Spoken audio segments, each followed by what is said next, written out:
everyone, welcome to my channel. In this video, we're going to be learning about class 9's biology's first chapter, that is the fundamental unit of life. So the topics to be covered in this video are introduction to cell, cell theory, cell different shape, size and number, cell structure and cell division. Let us begin. Introduction to cell. We all know what cell is. Cells are the structural and functional and biological units of living beings. Means what exactly it is trying to say. So it is trying to convey us that any body, anything is made up of very small units. These units are known as cells in biology and atoms in chemistry. Okay.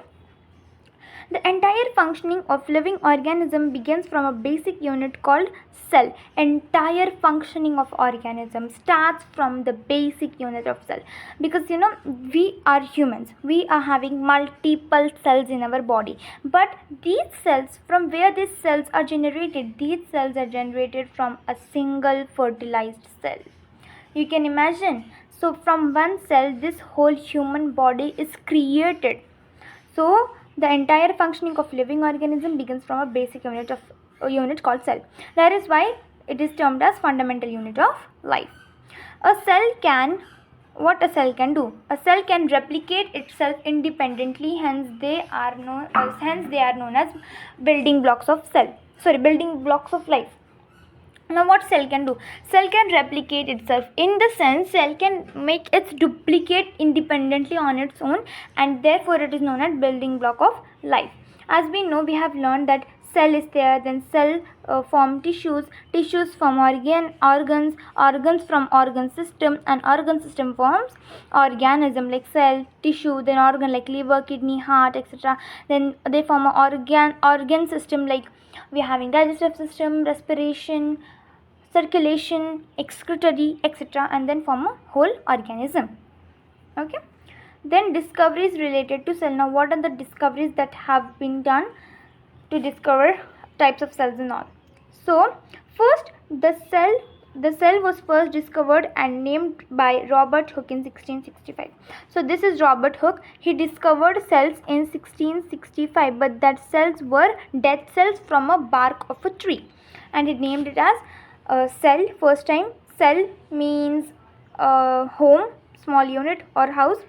Okay, so Robert Hooke discovered cells in 1665. Then Antony van Leeuwenhoek. Spelling is incorrect. Antoniie. So Antony van Leeuwenhoek discovered the living cells of protozoa and bacteria. When in 1674, after 9 years.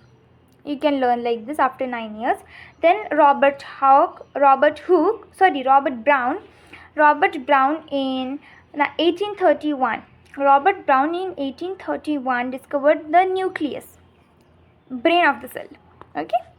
And Schleiden in 1838 and Schwann in 1839 proposed a cell theory. We are going to talk about it later. And Purkinje discovered protoplasm when in 1839. Here you can see these are the cells observed by Robert Hooke in his experiment. Okay, cell theory. Now what is cell theory? What it is trying to convey? So cell theory was proposed by 3 scientists. Now who were these 3 scientists?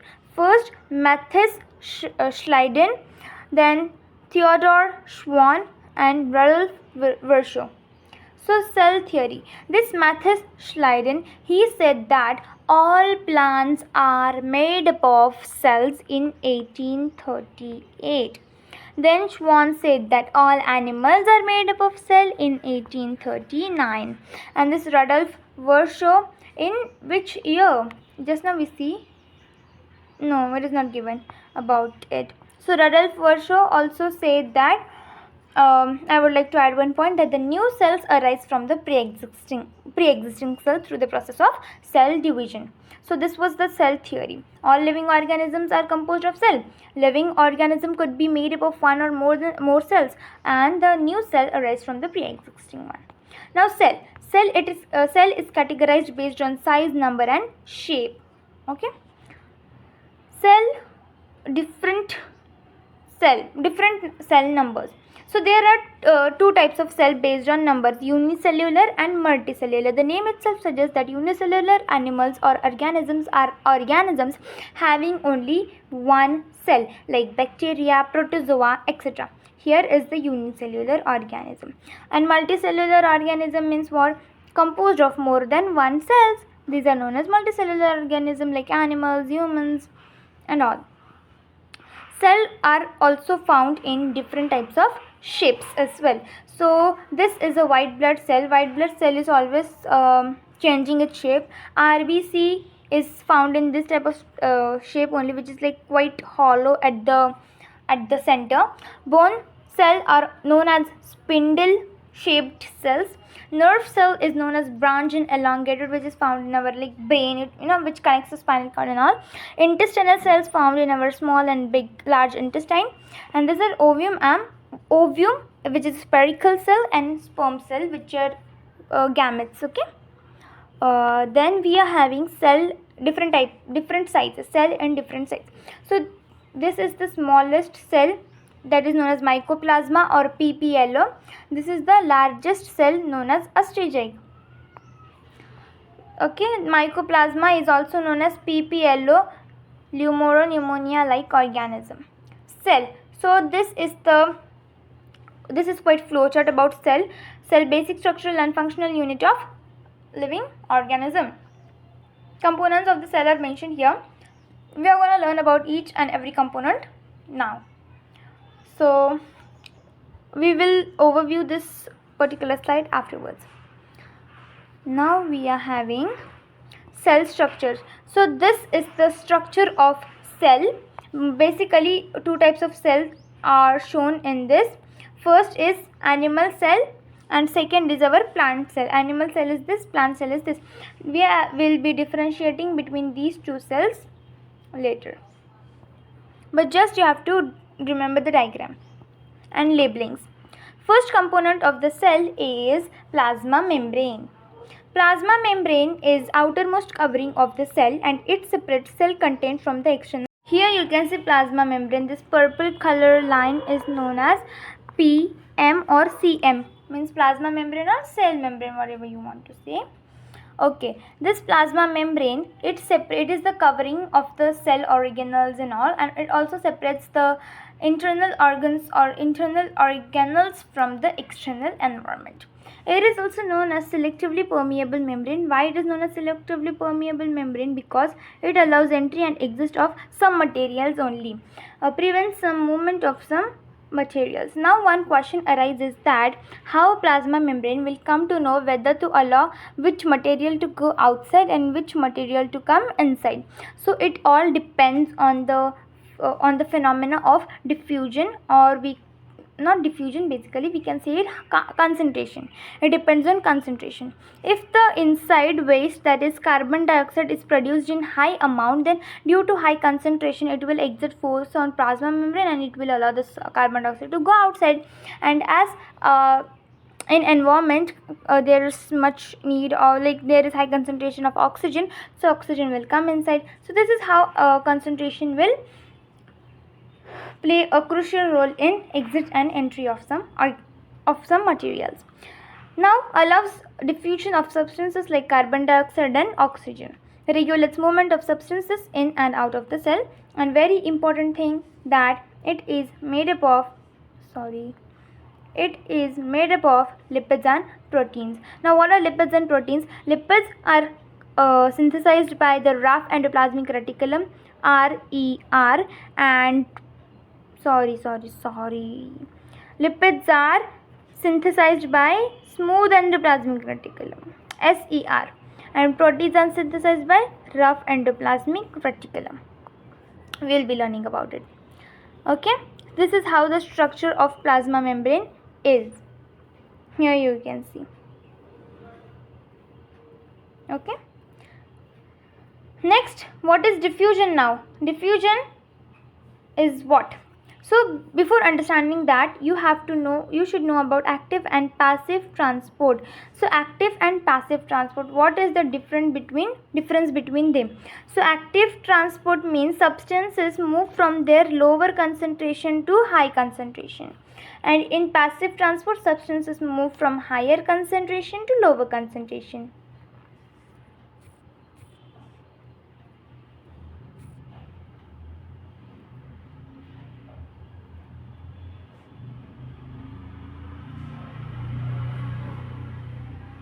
So let us know what is diffusion and all by this particular process. Diffusion is an passive, oh sorry, diffusion is passive diffusion is passive mode of transportation. In this, what happens, the molecules from higher concentration moves to lower concentration.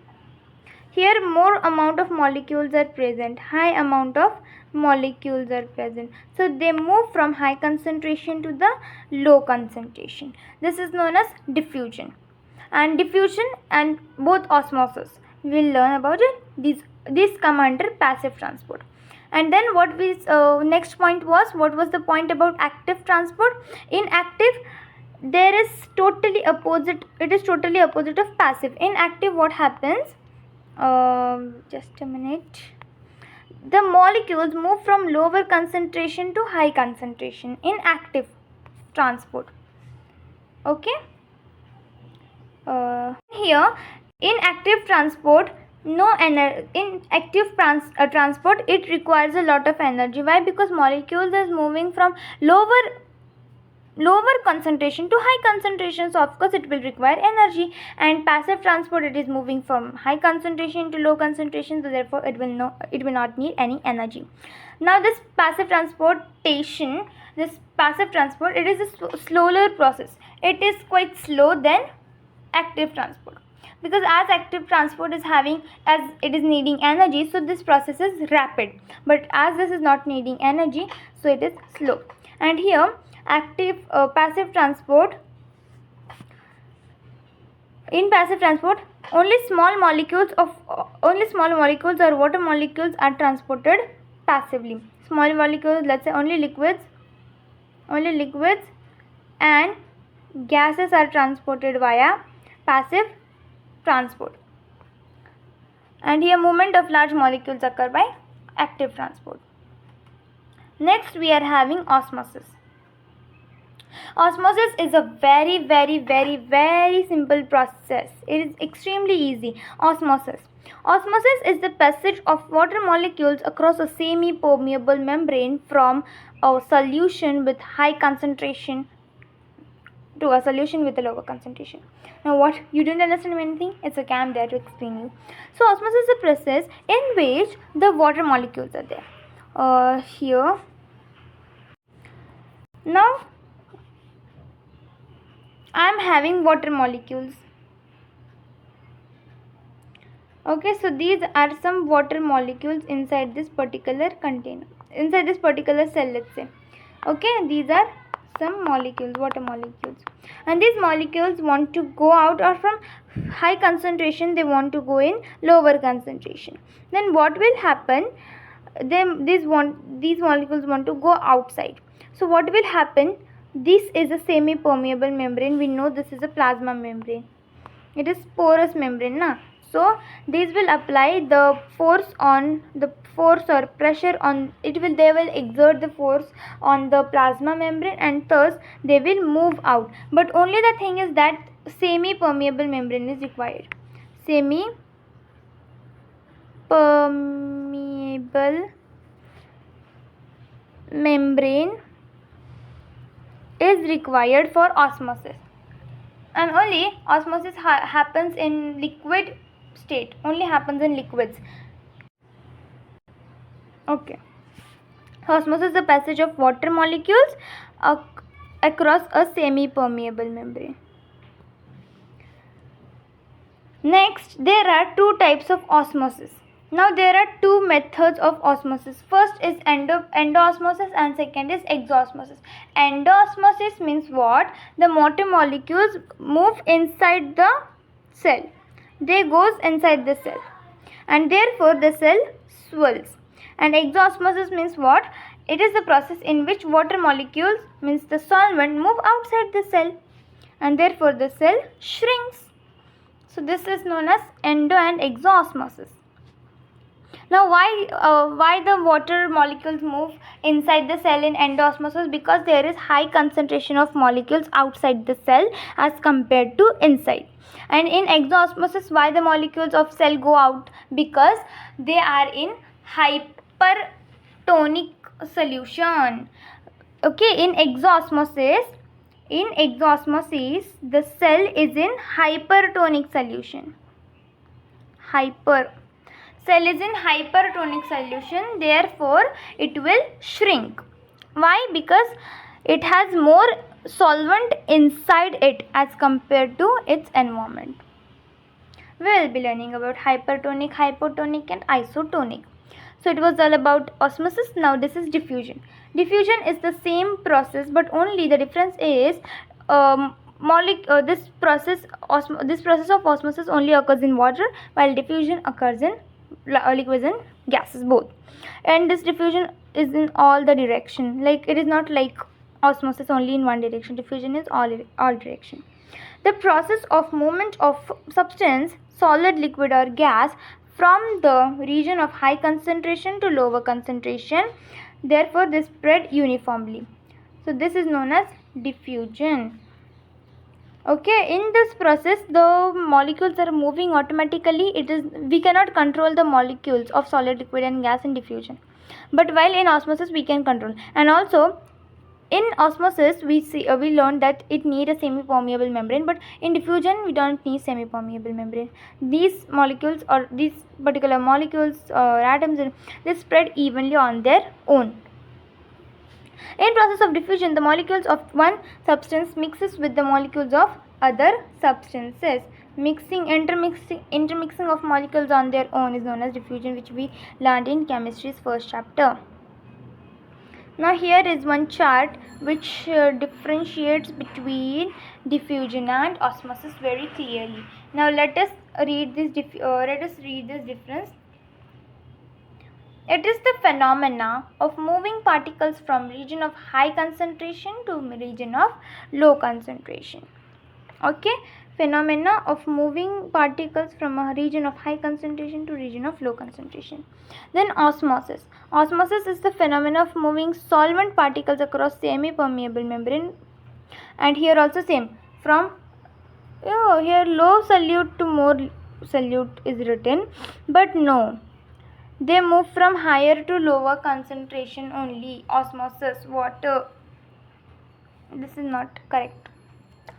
Okay, this occurs in liquids and gases. This only occurs in liquids, and this needs semi-permeable membrane. It do not need.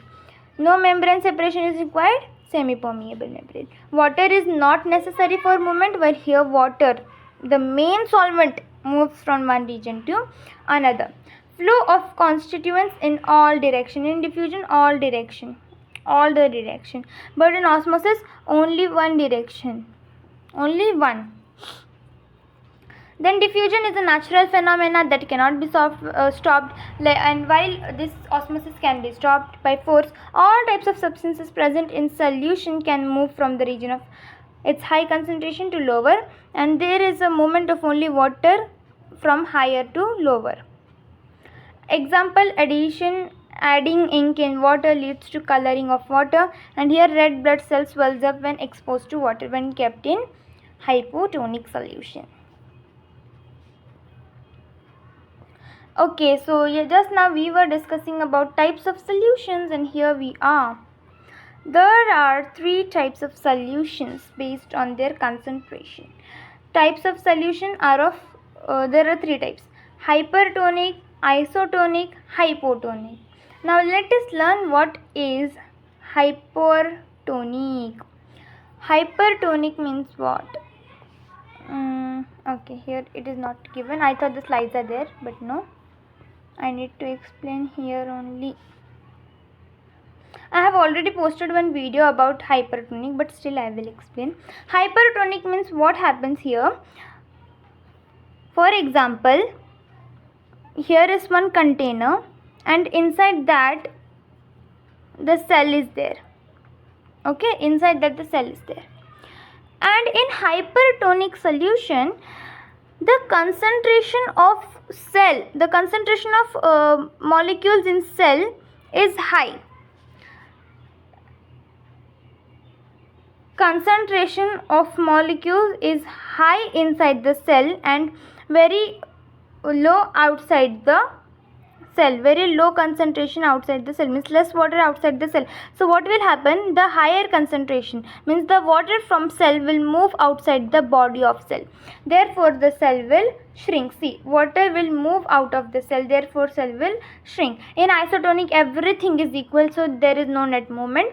In hypotonic what happens? Again the solution is there and cell is inside it. Cell is having less water inside it and the solvent is high.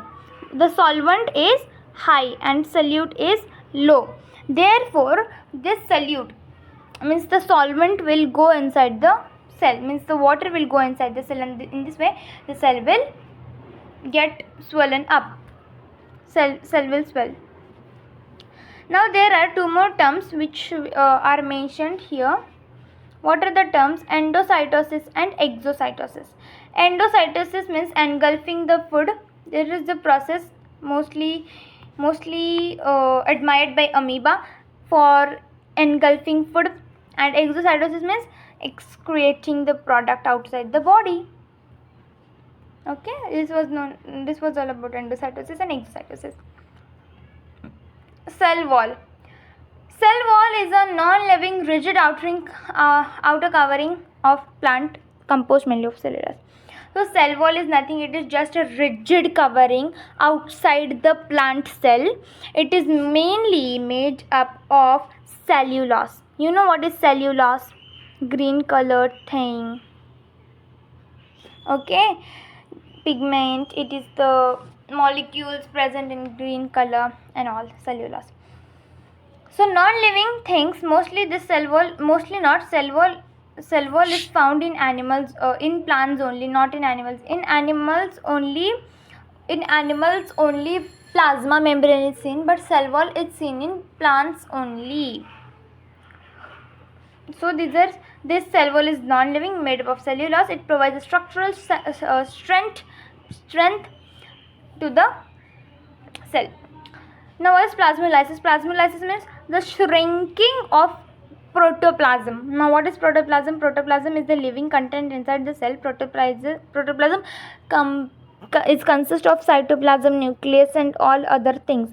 So this including plasma membrane. This is known as protoplasm, and this all shrinks and the process is known as plasmolysis. Occurs in living plants when they lose the water through osmosis. So here you can see normal cell was this, then cell showing construction of cytoplasm. Cytoplasm is contracted, it is shrinked, and this rigid thing you can see like a hexagonal shape, it is the cell wall, and plasmolyzed cell will look like this. Functions of cell wall. So very important thing is that it gives rigidity to the cell. It permits plant, fungi and bacterial cells to resist bursting when kept in hypotonic. When they will be in hypotonic, then water will go inside it now, so they might burst, so it protects from bursting. Cell absorbs water by osmosis, leading to swelling up and pressure against the wall. Then cell wall exert equal pressure against the swollen cell. So what happens when the water goes inside the cell? Water exerts pressure on cell wall, but cell wall also exerts the same pressure on water. So it is equalized and the cell do not run out. And cell with wall can endure great changes in surrounding medium than animals. Cell having walls are quite rigid than the other. Now in plant cells, cell wall is present, which is made up of cellulose. In bacteria, cell wall is present, which is made of peptidoglycan. Fungi, it is present, made up of chitin. In animals and viruses, this cell wall is not present. Basically, it is absent, not present. Only plasma membrane is there. Now, you may get the question why cell wall is absent in animal and viruses, because see, cell wall is only present in plants while animals have cell membrane, because cell wall mainly helps the plant to remain rigid and fixed, because plants do not move like animals. This helps the plant because they are immobile. Immobile means they cannot move. The cell wall mainly contains cellulose and other substances, which are main reasons why the cell trunks and branches why the trunk and branches of the trees are so strong. We are not strong, right? We can be compressed and all, but plants can be compressed because they are having cell wall. Okay, this was the question. Now let us learn about nucleus. Nucleus is the brain of cell. The nuclear membrane is a double layer and contains pores on material exchange between nucleus and cytoplasm. So nucleus is known as the brain of cell. It is brain of cell, or the main controller of the cell. It is having double layer membrane. Here you can see this black color. Just a minute. Okay, I'll explain afterwards. So is double layered membrane. It has some pores on it. And why pores are there? Because to exchange the materials, ribosomes are present, so to exchange some materials, these pores are present inside it. The nucleus contains chromosomes, DNA and protein. So nucleus contains chromosome, DNA, chromatin, all are same, only they are the different forms. So nucleus contains chromosomes, DNA and protein. They are visible these DNA and chromosomes are visible during cell division, which carry a genetic information. We know, and we are knowing it. The genetic information is stored in DNA, and the segment of DNA is known as gene, in which the information is stored. Now the full form of DNA is deoxyribonucleic acid. Deoxyribonucleic acid. Molecules contain the information essential for constructing and organizing cell. Now what this DNA is? This contains some molecules known as genes, which store information essential for constructing and organizing cell. These molecules consist of genes, which regulate cell functions and inheritance, that are visible as chromatin material in non-dividing cells. Okay. So, yeah, this is the nuclear membrane. This part, this outer, this which is inside, okay, this one, this membrane is known as inner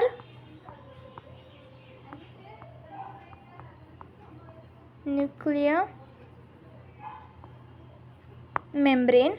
This is known as outer nuclear membrane, and the space, the orange colored space, this orange color space you can see. Now I colored with blue. So this is known as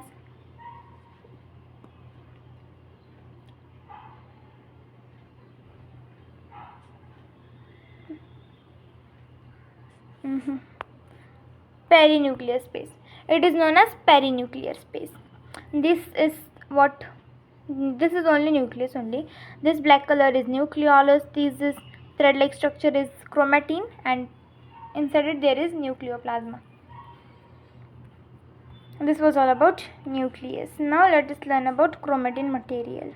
Now chromatin material visible as entangled mass of thread-like structure. It is nothing but the entangled mass of thread. So here, for example, I will draw cell. This is a cell, and inside this not cell, it is nucleus only. So this is nucleus. Inside nucleus, this thread-like structure is spread, and this is only known as chromatin.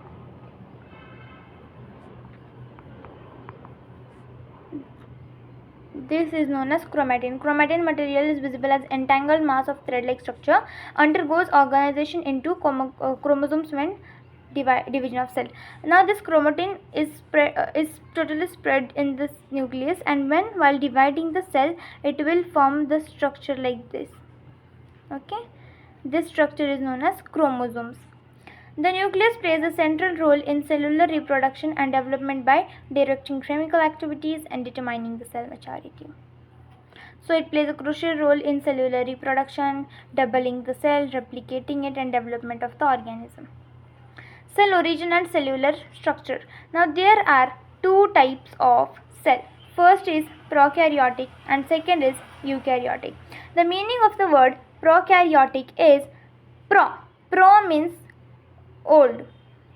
Pro. It sounds like this, but pro means old. Old nucleus. Cell with old nucleus is known as poor. P for poor. So prokaryotic poor cell, eukaryotic matlab rich cell. Here the size of cell is very small, that 1 to 10 micrometer, of course, and here this is 5 to 10 micrometer. It is generally large and the advanced one. Here the nuclear region is not well defined, therefore the naked DNA is there inside the cell. So this area where naked DNA is present is known as nucleolide, and the area in which nuclear membrane is there, nucleus is there in eukaryotic cell is known as nucleus. Then single chromosomes. Here only one chromosomes are there, only single thread-like structure is there. But here more than one chromosomes are present. Cell membrane bound and organelles are absent. This cell membrane is there, but organelles are not there. Advanced organelles like endoplasmic reticulum, Golgi apparatus, lysosomes, plastids, these all organisms organelles are not present inside prokaryotic cell, while they are all present in eukaryotic cell. Cell is well defined. Here you can see this is and also ribosomes is only one organelle which is present in both the things. So this is a bacteria cell where this is a naked DNA. These are ribosomes. This is cytoplasm. This is flagella. Okay. And this is the cell of bacteria. And yeah, this area is known as nucleolide. The stylus is not working. Okay. I mean, like, it is working, but not that much. Nucleolide. And here this is a well furnished cell, eukaryotic cell. Now here just answer this question. The undefined nuclear region of prokaryotic cell is known as 5, 4, 3, 2, 1. Correct answer is option D. Next, eukaryotic cell. Now eukaryotes is the two cell. Both the plants and animals are having eukaryotic cell in them. Okay, both plants and animals. So they are having cytoplasm inside it. What is cytoplasm? Cytoplasm is a fluid content enclosed by cell membrane. It is a fluid content enclosed by cell membrane. Okay. This is cytoplasm. They contain specialized organelles inside them, like we can say endoplasmic reticulum, mitochondria, lysosomes, Golgi bodies, and etc. Cell organelles. Now what are cell organelles? Organelles means like we are having organs inside our body. So these are some members inside the cell. These are some things inside the cell which are membrane bound while some are not, and they are functioning some of the parts of the cell, like some of the work of the cell, like nucleus is there which is brain containing information, endoplasmic reticulum produce protein and all which forms plasma membrane, then Golgi bodies helps in traveling of one substance to another substance, lysosomes called as suicide bags which fight against the foreign material, and etc. Next question arises is the only cell organelle seen in prokaryotic. This is the last question, then we will be ending with our first part of this chapter, then I'll be coming with second part soon. The only cell organelle seen in prokaryotic cell, Yes, 5, 4, 3, 2, 1. It is ribosomes. Ribosomes is the only thing which is present in both plant, eukaryotic and prokaryotic. Hope you like this video. If you like the video, please don't forget to subscribe my channel. Thank you.